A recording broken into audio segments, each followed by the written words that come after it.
Olá, eu sou o professor Jorge Gustavo, professor de Direito Administrativo, e hoje nós vamos falar a respeito de alguns detalhes do PAD e dos seus prazos e da sua prescrição na Lei 8.112 de 1990, que é o regime jurídico único dos servidores públicos civis da União, ou seja, de toda a administração direta, autárquica e fundacional. Me acompanha aqui no meu esquema para a gente poder conversar sobre esses detalhes do PAD. Seguinte, o servidor, ele pode ser responsabilizado. Nós temos a responsabilidade do servidor. O servidor, ele pode ser responsável na esfera civil. Na esfera civil, ele pode ser responsável por ação. Ele também pode ser responsável por omissão. Ele pode agir, pode ser uma responsabilidade ocasionada. Pode ser uma responsabilidade ocasionada. Só um minuto. Deixa eu apagar aqui nosso esquema. Pode ser uma responsabilidade ocasionada tanto por dolo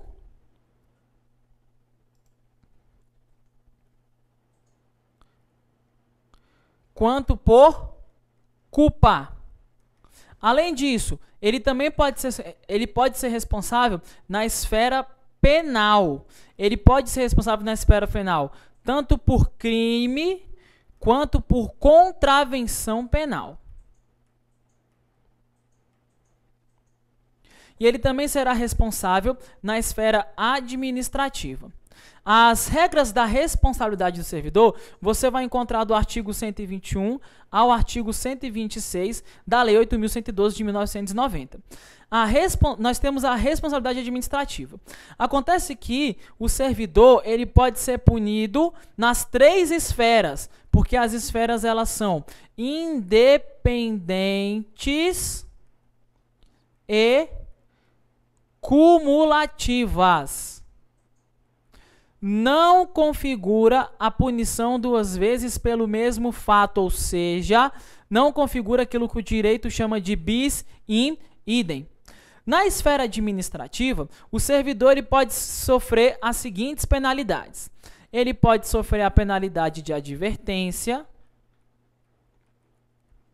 Ele pode sofrer a penalidade de suspensão. Ele pode sofrer a penalidade também de demissão. Advertência ao grau leve. Suspensão ela comporta o grau médio.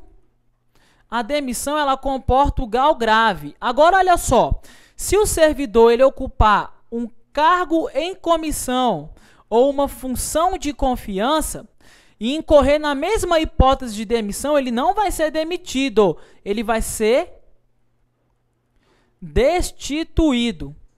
E se o servidor não estiver trabalhando, ou seja, ele não está na ativa, ele está na inativa. Quem são os inativos? São os aposentados e os disponíveis. E incorrer alguma hipótese de demissão, ele não vai ser demitido. Ele terá o quê? A cassação da aposentadoria e da disponibilidade.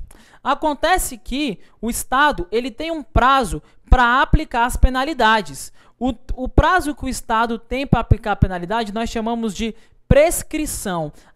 Após esse prazo, o Estado perde o seu poder punitivo. As prescrições da Lei 8.112 encontram-se no artigo 142.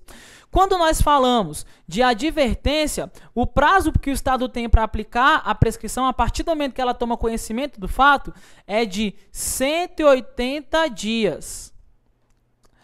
Para ela aplicar a suspensão, ela tem um prazo de 2 anos. E para ela aplicar a demissão, ela vai ter um prazo de 5 anos. Lembrando que a destituição é na mesma hipótese da demissão e que a cassação da aposentadoria e da disponibilidade ela também é no mesmo prazo da demissão. Então, o prazo que ela vai ter também é de 5 anos. Acontece que depois que o servidor cumprir a pena, a sua ficha vai ficar limpa, o seu assentamento funcional ele vai ficar zerado, limpinho. Isso nós chamamos de cancelamento. Me acompanha aqui, ó, é o cancelamento do registro da pena. E você pode observar esses prazos no artigo 131. No caso de advertência, a administração ela vai ter 3 anos para cancelar após o cumprimento da pena. No caso da suspensão, a administração ela vai ter 5 anos para cancelar. E no caso de demissão, destituição ou cassação, nós não falamos nesse prazo, porque o servidor ele já se encontra fora do serviço público. Tranquilo? Agora, olha só.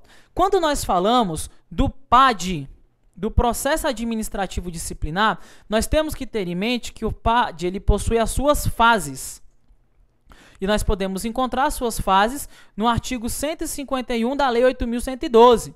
Quais são as fases do PAD? Primeiro, nós temos a fase de instrução.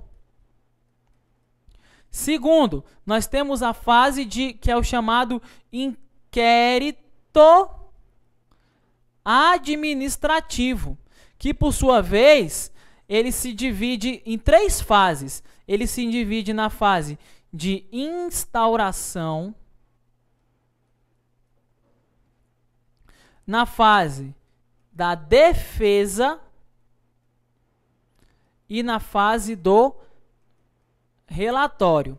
E para finalizar, nós temos a fase do julgamento. Lembrando que a autoridade ela tem 20 dias para julgar, de acordo com o artigo 167 da Lei 8.112. Agora, nós temos alguns tipos de PAD. Nós temos o PAD sumário, que também pode ser chamado de sindicância.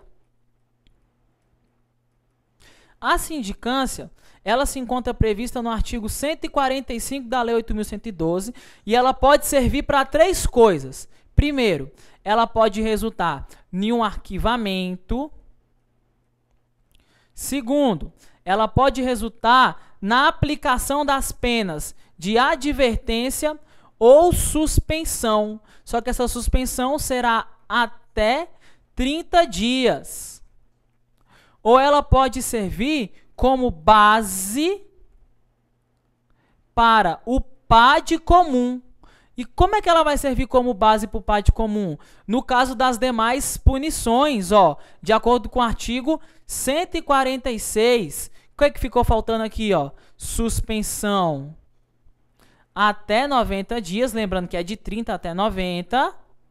Ó, demissão, me acompanha. Destituição e o nosso último caso é o caso de cassação da aposentadoria ou da disponibilidade. O PAD sumário, ele tem um prazo.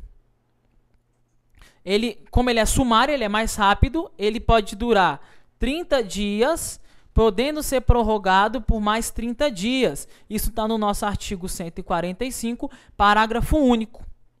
Agora, diferente do PAD comum,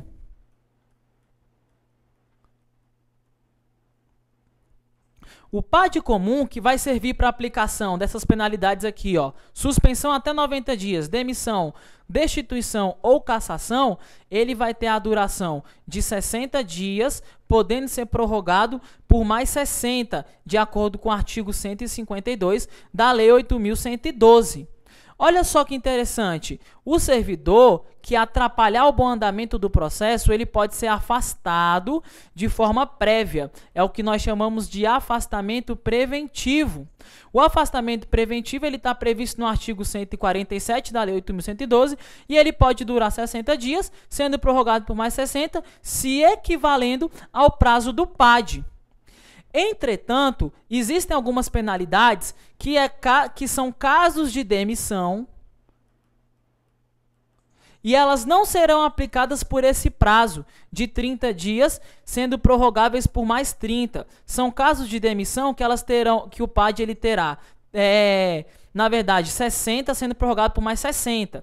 Ele terá 30 dias sendo prorrogáveis por mais 15. É a exceção. Sai da regra da aplicação de demissão no pátio comum de 60 por 60 e vai para a exceção de 30 dias sendo prorrogáveis por mais 15 dias. Isso está no artigo 133, parágrafo 7º da Lei 8.112. Quais são essas hipóteses? Primeira, acumulação. Quem gosta de cobrar isso aqui é a Banca Exaf. Acumulação ilegal de cargos públicos. Segundo, o famoso abandono de cargo. O abandono de cargo é o servidor que falta o serviço de 30 dias de forma contínua, de forma ininterrupta. E nós também temos o caso da inassiduidade habitual, que é o servidor que tem 60 faltas injustificadas dentro do prazo de 12 meses.